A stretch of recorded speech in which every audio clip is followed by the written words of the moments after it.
I want to talk about some troubling discrepancies that I've seen from the CDC. These are things that have happened over the last week and they just keep sticking with me, so I want to talk about them. First up, a discrepancy between what the CDC director told ABC News and what was revealed at a CDC meeting later that week. This is the ABC News headline. I'm going to show it right here on the screen. It says, with nearly 5 million children getting COVID vaccines, no safety problems have been seen, CDC director says. This is dated December 10th, and that is the ABC News headline. But let me read you the article for fear that the headline mischaracterizes the piece. It says this: with nearly 5 million children aged 5 to 11 now vaccinated against COVID-19, CDC Director Rochelle Walensky says real-world monitoring finds vaccines are safe for young children. Crucially, the CDC hasn't identified any concerns with a temporary heart inflammation known as myocarditis, a potential side effect of mRNA vaccines seen in rare circumstances in teens and young adults. We haven't seen anything yet, Walensky told ABC News chief medical correspondent Dr. Jennifer Ashton in a rare in-person interview from CDC headquarters in Atlanta. We have an incredibly robust vaccine safety system, and if problems were there, we would find it. This is what the article says. Now, of course, myocarditis has been well documented in the ages 12 to 40, but particularly in that subgroup of 16 to 24, boys more than girls, Moderna more than Pfizer. This is something that many people are concerned about. It's a real safety signal. And the reason it's important is that it occurs more often on dose 2 than dose 1, and there might be a way to deliver vaccines to many people to preserve the benefit of vaccination, but to mitigate the harms, to try to vaccinate in a way with perhaps a different dosing schedule, as I've talked about in a prior video, or perhaps a different dose to actually have less myocarditis, but as much efficacy as you could possibly have. Now, naturally, when the 5 to 11 EUA came out, people were concerned that that safety signal will also be present in the younger age group. We didn't know for sure, of course. Myocarditis, of course, mostly a post-pubescent phenomenon, but people worried that it might be there in the prepubescent group. And so, naturally, you would want the CDC director to tell you accurately what they see and what they don't see. And on December 10th, this is what she said. And so I thought to myself, wow, 5 million people, not a single case, that's good news. And if anything, it might be a little bit too good to be true, but it's good. And a lot of people went forward saying that there's absolutely no safety signal seen here in 5 million cases. That's the usual Twitter sort of incorrect expert take. And some people privately told me that let's hang back a little bit until we get some more data and we could see the data. Then on December 16th at the CDC meeting to discuss what we're going to do with J&J, they presented information on myocarditis to VAERS among children aged 5 to 11. And this is what they report. I'm going to show you the slide right here. This is from the CDC's own slide. And it actually says on this slide, as of December 10th, 2021, the same date the CDC director is talking to ABC News. Doses administered, 7.1 million. As of December 9th, the day before, 3,233 reports to the VAERS among children aged 5 to 11. There are 14 reports of myocarditis. 5 reports follow-up is in progress. 9 reports have information obtained. 8 reports met CDC working case definition for myocarditis. That's in bold. That's their bold, not my bold. 4 men, 4 female. 4 male, 4 female. After dose 1, 2 cases. After dose 2, 6 cases. 1 report under review. And then the next slide. This describes in detail the cases. Patient number 1 was 6 years old, male, chest pain, elevated troponins, you can see on the screen. Patient number 2, female, 7 years old, chest pain, elevated troponins, normal EKG and echo, still recovering at the time of report. Patient number 3, 8 years old, onset, 2 days. Dose number 2, chest pain, elevated troponins, symptoms resolved. Patient number 4, a 9-year-old male, chest pain, elevated troponins, and the list goes on and on. Now, what is going on here? What is going on? There are many things we can debate. One thing we can debate is this rate of myocarditis higher than baseline? Well, because of course there's some baseline rate of myocarditis all the time. The answer is, I don't know for sure based on these numbers, but I suspect that when you have a safety signal you've already identified in other ages, and you're starting to see this with sort of this classic pattern, this classic few days after dose 2 pattern, elevated troponins, I think it will likely be attributable to vaccine. That's not going to be a surprise. The next question is this the rate that's going to emerge? Is it really only going to be 14 cases out of 7 million? And the answer is no. This is early in a passive surveillance system. The rate will change over time. I don't know what the rate will be.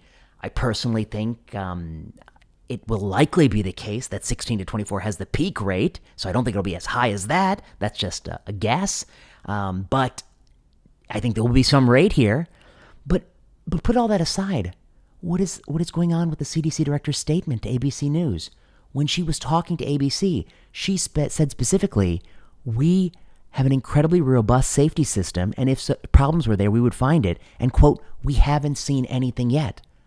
But she had their own analysis with a data halt one day before. Is she not aware of the analysis?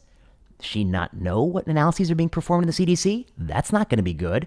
Or is she aware of it and somehow incorrectly characterizing it to the news, which is also not good. But either way, whatever the explanation is, this is not good. No, who is going to trust this person again when you are getting caught lying? And that's the word for it, because I don't know what else is going on. Either you didn't know or you knew and you were deliberately saying that, but either way, what you were saying was untrue. It was untrue at the time you said it. And it matters a great deal. Actually, it's not a trivial matter. It's a sensitive matter that people are very sensitive about naturally. And people want to know the actual signals, safety signals. And people debated this for a long period of time. They've debated it for many months because the benefits to kids of that age group are going to be smaller and the risks are going to be much more salient and relevant. And so, what am I to think about this CDC director? I don't like this at all. I got to be careful how I put it, but I think it's absolutely unacceptable. You know people are concerned about this. You can say, I don't know. I haven't seen anything, but they're running the analysis right now. No one has told me yet, but we're running the analysis. But to have this contradiction in a short period of time absolutely loses all credibility, and it's devastating. I think that credibility is sunk. Next thing I want to say, this wasn't the only story that caught my eye. There was another story in Bloomberg, and also maybe I'll show the Axios report. It's called CDC Overcounts Millions of Vaccinations, and it basically says that over the last week, they have lowered the percent vaccinated among the 65 and older cohort who have received at least one shot from 99.9%, where it had been for weeks, to 95% without changing any raw shot totals. And people say, you know, Illinois, Pennsylvania, West Virginia found overcounting of first shots in their database. Pennsylvania says, according to Bloomberg, the CDC estimates of first doses exceed state estimates by 850,000. Illinois had more than 500,000 completely unvaccinated people than initially thought. There are widespread discrepancies. One person, James Garrow, a spokesperson for Philadelphia Department of Public Health, says, quote, we don't have any faith in the numbers on the CDC website, and we never refer to them. Where it has really made it difficult for us is targeting our booster messaging, Garrow said. The truth is we have no idea, says Clay Marsh, West Virginia COVID czar. Can y'all count? This is not a hard thing. How many people got the first dose? How many people got the second dose? How many people got boosters? And how many people are there in the country? This is rudimentary numbers. This is numbers 101. You don't need to go to much school to know how to count. And simple counting of how many people got the shot would be a basic core competency of the agency. These are two huge errors. I don't know how to put it. You don't know that your own analysis done on a data halt the day before is finding myocarditis, and you're telling the news we don't find anything. And two, you can't even seem to count how many people have gotten the vaccine. I don't know what to say. I think this is disgraceful. There are many people online who are lamenting the current state of the pandemic. They say things like, how can we be where we are right now and people don't have home test kits, people don't have this, people don't have that. I mean, these are legitimate points. I mean, yeah, how can we be where we are now and you go to the store and the home test kits are sold out? How can that be? But I might ask a more simple question, which is how can you be where we are now and the CDC of a premier nation spending trillions of dollars on this pandemic, or losing trillions of dollars on this pandemic, cannot even keep count of how many vaccines have been administered? What does that say? What does that say? I don't know what to say. I think this is the huge failure.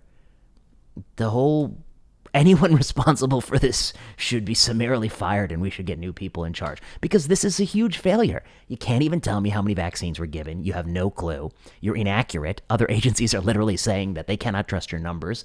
And you also are going public at a very sensitive time, and you're telling ABC that we have seen nothing when your own analysis a few days later is presented at the meeting, and it just contradicts that. I don't know what to say. It's it's a painful state. I mean, there's stuff that people always get wrong, and you can give them the benefit of the doubt. And then there's core competencies, just knowing what's going on in your shop, being able to count, and there's no forgiving that. It's just not good enough to get that wrong when you're at this level. I wouldn't tolerate it even at a far lower level. I certainly won't tolerate it here. I'm surprised this isn't the front page news headline. They can't even count. How can we trust them to solve this? And I think, or they're telling us inaccurate information, either knowingly or unknowingly, but both are not good. The CDC director not knowing what analyses are being run, that's not good.